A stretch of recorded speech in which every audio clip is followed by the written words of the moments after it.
So today we have the World Egg Day celebrations here in Bungoma, which has been organized by 2 of our branches, the Kenya Pigs and Poultry Veterinary Association Kepova and the KVA Western Branch. Today's event is meant to highlight the importance of eggs and to a larger scale poultry, both to the economic development of the people in Kenya, but also for the nutritional value. So we understand, for example, that we face a lot of protein malnutrition in Kenya.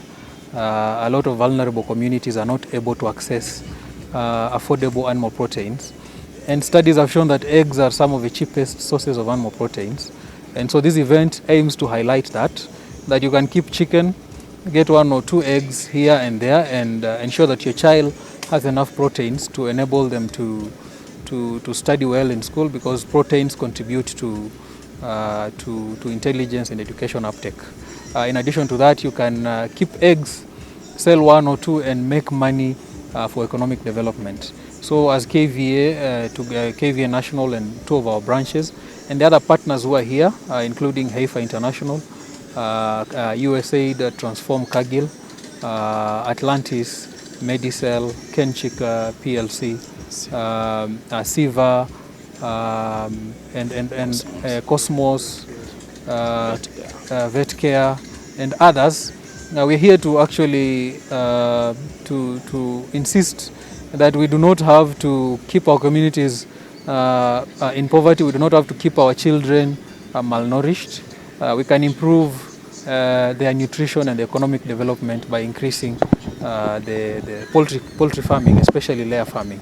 Lakini hawa wanachama wetu wanaweza kufikia wakulima wote, kama ni wakulima wa kuku, wakulima wa ng'ombe ambao wako Kenya. Kwa tunasema kwamba madaktari wa wanyama na walimu, zile ndo tunaita professions zenye zinaweza fikia kila mtu mashinani. So, ndio maana tumeunda hii shughuli leo kuhakikisha kwamba tunafikia wakulima wote mashinani, kusisitiza kwamba mayai yanaweza kuwasaidia wakulima wale ambao wanahitaji kupata hela za kupeleka watoto wao shule, wale pia ambao wanahitaji kupata yale madini, animal proteins, bila kutumia hela nyingi. Na ndio maana tumekuja Bungoma. Kenya Veterinary Association tunataka kuomba na kusisitiza kwamba ukulima wa wanyama, ukulima wa mifugo umekuwa na challenges nyingi, kwa sababu serikali za county hazijapeana rasilimali kwa zile departments za livestock development. So we have county governments that are not giving enough resources, including hiring vets. We have county governments that only have 1 vet in 1 sub-county. So we want to urge the county governments, especially the Council of Governors, which is the apex authority, to ensure that they hire enough vets, because vets are responsible for disease control. Vets are responsible for ensuring that zoonotic diseases do not transmit from animals to human beings. They are responsible for ensuring that we sell our meat to international markets.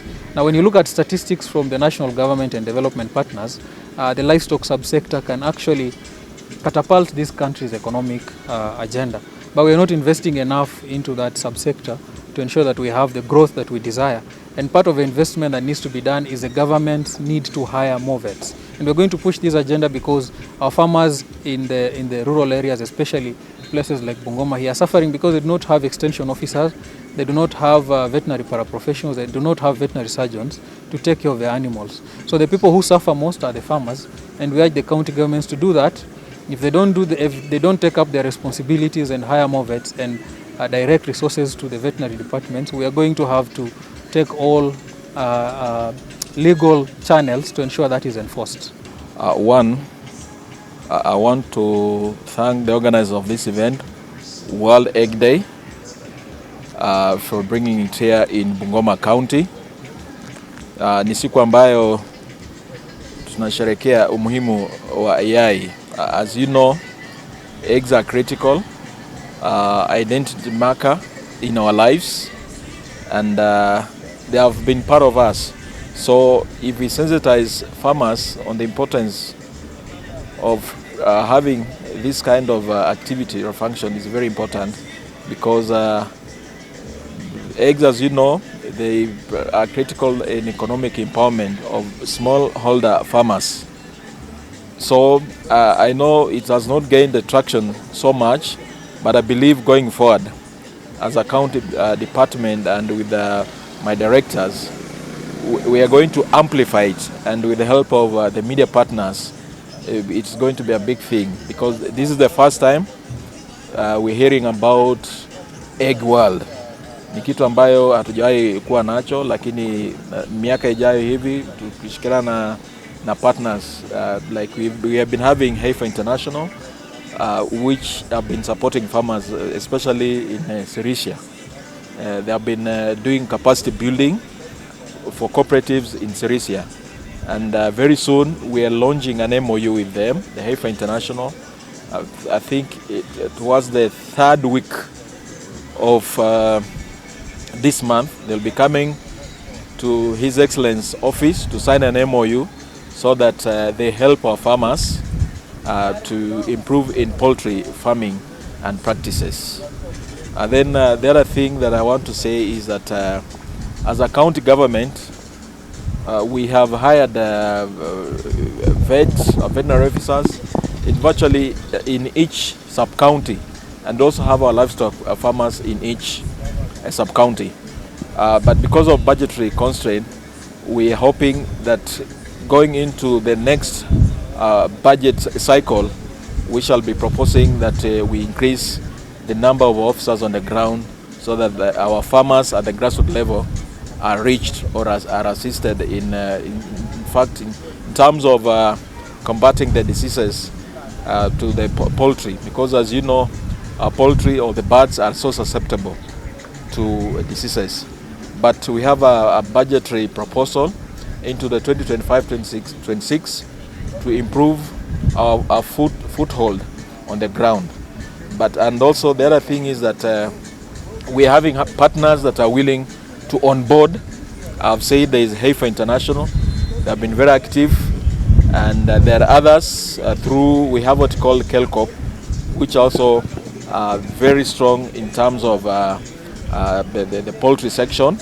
There's a plan to buy chicks in 4 wards in Bungoma County. That is Naitiri, Kabuyefwe, Kaptama, Muskoma, and Bukembe East, to improve on this value chain. Then also have NAF CDP, which is a big project that has a component of assisting our poultry farmers. So as a county, we are on top of it with our partners, and I believe with my staff here, we are going to improve on issues of poultry, because it is this value chain that can emancipate smallholder farmers to get something so that they have some economic well-being. So an egg has all nutrients, yale madini yote yako hapo. Kama umekosa kuku, ukipata yai, basi mambo inakuwa salama kabisa. And eggs, ladies and gentlemen, they have been fundamental in strengthening family ties. Mzee akipigiwa yai katika njia ambayo ni safi, utaona kwamba familia itakuwa na nguvu, na ule mzee labda hata hama aende kwingine. So yai lina muhimu sana. Lina muhimu, inajenga familia na hata watoto. Kama hawaoni, macho haioni vizuri, daktari anaweza sema maybe umpige yai moja ama mbili. On the ground, as you are aware, he signed a contract, a contract which is still ongoing, and he had requested that we provide enough land so that he can hatch chicks or rear poultry on the ground, so that he has that self-sustaining stock before he ventures sourcing them from the farmers outside. So the cabinet talked about it, and there's a plan to provide enough land so that the investor can have on-site chicken rearing. But the project is there, and the government is willing to support it so that it is fully operationalized. This event that you're having today in Bungoma County, and it's been a big success. because a lot of farmers are learning the good practices that they are supposed to apply in their farms just to get good production performances from their flock. So I'd like to thank everyone for just being there and for making this a success. I won't say much about eggs because a lot has been said, and as a matter of fact, the country that we are in is vulnerable to food insecurity, and eggs are part of the solution that we are looking at. So we'd like to encourage a lot of people to venture into that kind of business, that kind of farming, because it will empower a lot of farmers. And as we've seen, eggs are a cheap source of protein, and they contain every other thing that you need. So let's keep encouraging. I encourage the county government, the national government to support the farmers and to support the professionals to be able to support the farmers to actually do this kind of farming, because even the youth, I'd encourage a lot of them to get into poultry farming, make partnerships with the companies that are doing it, and we will see a big step going forward in the fight against food insecurity in this country.